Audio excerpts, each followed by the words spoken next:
Well,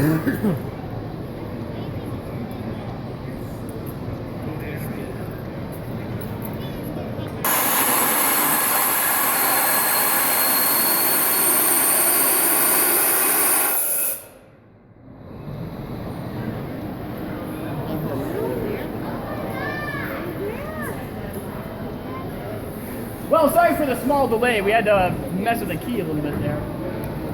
Now you can actually see this is our 1859 Corliss steam engine operating. And now what this is actually demonstrating here is early industrial revolution steam power.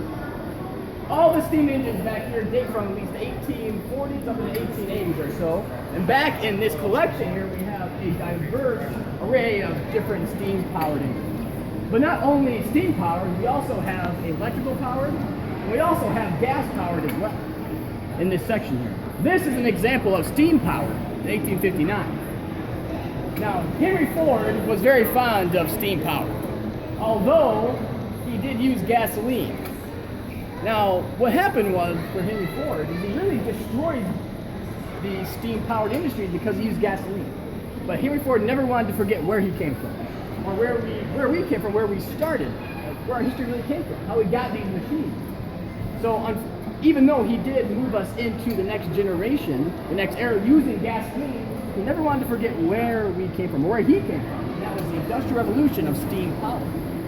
And this is a prime example, especially in this collection here. I actually run this historical treasure here at the Henry Ford Museum. Now, with Engines Exposed, with that program, we're focusing on engines, power options, different types of engines that we use, whether it be steam, gas, or electric.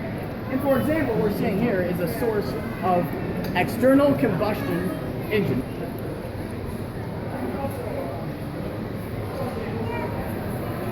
That wheel's gotta weigh like several tons.